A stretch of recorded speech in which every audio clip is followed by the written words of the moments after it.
snip on the middle side. Song's over already. That was a little bit different in my brain how that was supposed to go, but you ever just sit back and wonder yourself, I wonder what that crazy SOB is up to on that Jeep? Because remember, come Monday, we only have 5 weeks, and check this out.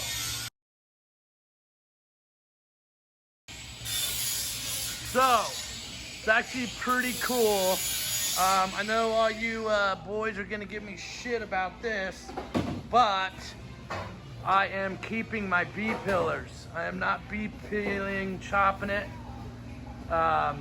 It's one piece all the way down. The door shuts and opens very well. So there's the pipe fitter, Gil. He does a great job. And there it's gonna be onto the frame. There's the fuel cell, sits down in there. When this is all painted black, you're going to see the red fuel cell, and that's black. That's gonna be pretty sick. I can't wait. All the roll cage is gonna be white, just like last year, or whatever, just new roll cage. So the cool thing is you can see the door shut, and the pipes are in the dash, and it actually turned out great. Seat belt, we're fitting the bars in, and then we're just gonna start welding shit together. We got some great ideas. There's everything's painted. Oh yeah, oh my God, super exciting. You see that red thing there? That is a R-Tech cross member, and it is so badass.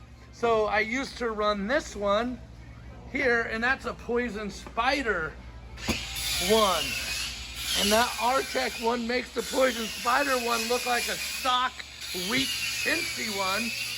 And on top of all that, my dream build, I get to get all the stuff I've been dreaming about forever. Dun, dun, dun, dun. This is gonna be so exciting. Boom. What is that? Holy crap. That is aluminum R-Tech skids. And look at this. I mean, I'm lifting it with one thumb. It is so light, thick, big, fat. I mean, this stuff is just super light. So this is just getting really super exciting. We got obviously the new tires and our new wheels to go with the axles that are coming, and all the fresh powder coated. Those are for the R-Tech skid system that we're putting it in. So yeah, that's everything going on in El Torito right now. Over in this room, basically the whole shop appears to be pieces of El Torito everywhere, but this is the fuel tank. Oh geez, I just about fell. You know, it's gonna go right in there. This stud system is gonna get cut here, and underneath with that gasket is going to seal it. There's another gasket we made, and then the fuel pump will go in there, and then the fuel pump ring will go right there, and it's gonna pinch that stock fuel pump.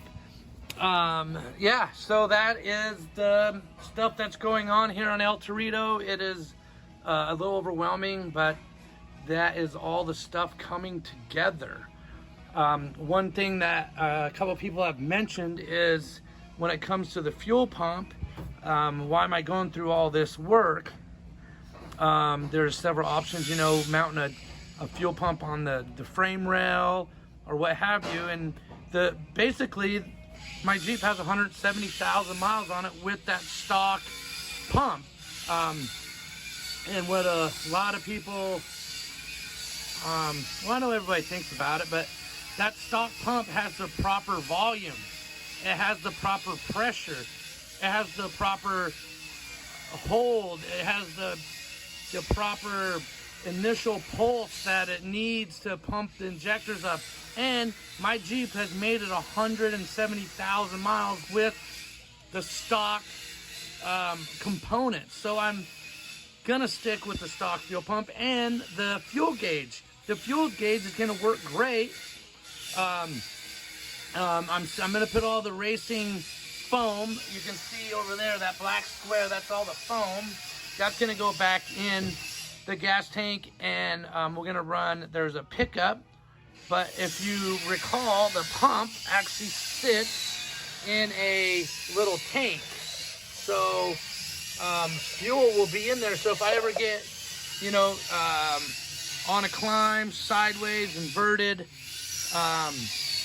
that will retain fuel in that housing enough to get me through that situation, hopefully. One more deal with the gas tank, and my choices are, it's a 22 gallon.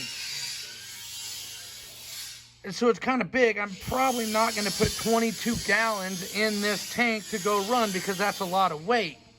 And when you're dealing with, you know, climbing rocks or racing cars or anything, there's a thing called center of gravity where you would like to get as low as you can. So this tank, being a 22 gallon, that means it's pretty big. It's not tall and skinny. So if I have 10 gallons of gas in this, it's all going to be low because it can spread out. So I'm going to have a lower center of gravity even though the tank is bigger. And I drive it on the interstate. Hence another reason why I'm keeping my B-pillars attached is for the window or door sealing. But so even though it's such a big tank, it's going to allow a low center of gravity because I only have to put, you know, 5 gallons of gas in it, and all that gas is going to be real low. So that's it. That's the gas tank. That's my story. And there's a lot of action. But 5 weeks, I tell you, I don't really know how we're going to make this deal. We're still waiting on some parts. And obviously we are operating off-road shop, so we have customers, and it's great. It's great doing what you love, because the same effort and attention I'm giving to this, getting ready for this season, is the same attention I give. It doesn't matter if I'm just doing a tire change. So this is Diesel. We're gonna make it. We'll see. We got a couple weeks. So that's the update on El Torito 2020. We'll just call it the Moab build. It's kind of generic, but I'll come up with something by the next video, I promise. All right, thumbs up. Wish me luck.